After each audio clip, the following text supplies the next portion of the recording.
दोस्तों नमस्कार। कानूनी बात बताने वाले मेरे YouTube चैनल में आपका स्वागत। आज का विषय कंपनी डायरेक्टर का यानी कंपनी के निदेशक का दायित्व क्या होता है।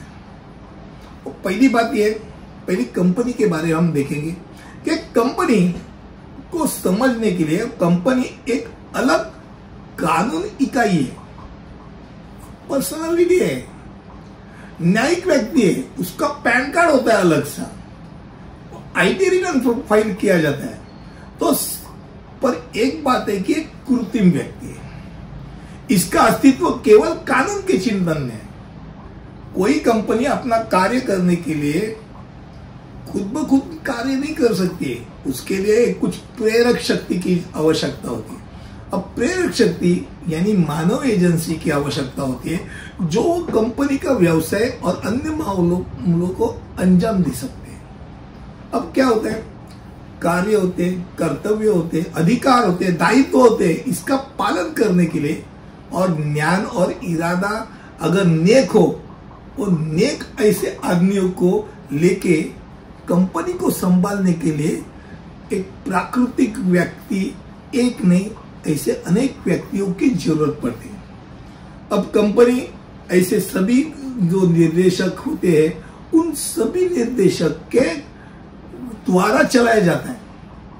अब सरल शब्दों में निदेशक कंपनी एक सर्वोच्च कार्यकारी प्राधिकारी होता है और निदेशक क्या करता है, कंपनी के मामलों का प्रबंधन करता है, उसके पास नियंत्रण सौंपा जाता है जो धनादेश से लेके कंपनी को आसमान को ले जा सकता है या तो पूरा धरती के अंदर समा सकता है,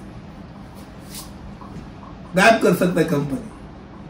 अब कंपनी में जिसका पैसा है वो लोगों के लिए, वो कंपनी के निदेशक जो होते हैं वो एक प्रकार के ट्रस्टी होते हैं, उनके पास ट्रस्ट के तौर पे पैसा दिया है। कंपनी में हम लोग ने पैसा लगाया, पैसा क्यों लगाया भाई? कचरा होने के लिए नहीं, पैसे में बढ़ोतरी होने के लिए लगाया। और मान लो ये निदेशक अपने कर्तव्यों का उल्लंघन करता है, बेईमानी करता है, पैसा जो है वो पैसा कचरा करने के तौर पे है, तो उसकी जिम्मेदारी क्या है, उसका दायित्व क्या है? तो उसके दायित्व संपूर्ण होता है। कंपनियों के ऋण और दंड के लिए व्यक्तिगत रूप से वो उत्तरदायित्व होता है, भाग नहीं सकते हैं। दायित्व के सामान्य क्षेत्रों में अगर देखा जाए तो दिवालिया अगर डिक्लेयर कर दिया, कंपनी ने सर बोल दिया कि हमारी दिवालिया निकल गई,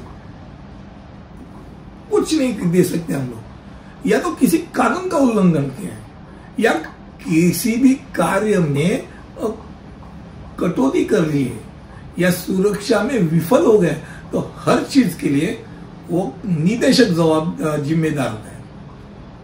अगर मान लो निदेशक ने इस्तीफा दिया, बीच में इस्तीफा दिया, भाई मैं तो बाहर निकल गया, मेरा क्या संबंध, तो भाई नहीं, आप जब थे तब कंपनी में जो घोटाला हुआ है, जब कंपनी का पैसा निकल गया उसके लिए भी जिम्मेदारी तुम्हारी है, और वो भी आखिर तक, तुम्हारे आखिर तक वो जिम्मेदारी है। आपने बीच में इस्तीफा दिया इसलिए आपकी जिम्मेदारी खत्म नहीं होती। हाँ, आपके इस्तीफा के बाद अगर कुछ कंपनी में गड़बड़ी होती उसके लिए जिम्मेदार नहीं हो, और इस्तीफे के पहले की जिम्मेदारी पूरी है। आज मुझे लगता है मैंने कम शब्दों में कंपनी के डायरेक्टर यानी कंपनी के निदेशक की जिम्मेदारी क्या होती है और उसका दायित्व क्या होता है उसके बारे में बताया। ऐसा ही अलग अलग विषय पे आपके सामने लेते आऊंगा। तब तक के लिए अगले वीडियो तक हम यही रुकते, तब तक के लिए अलविदा, धन्यवाद।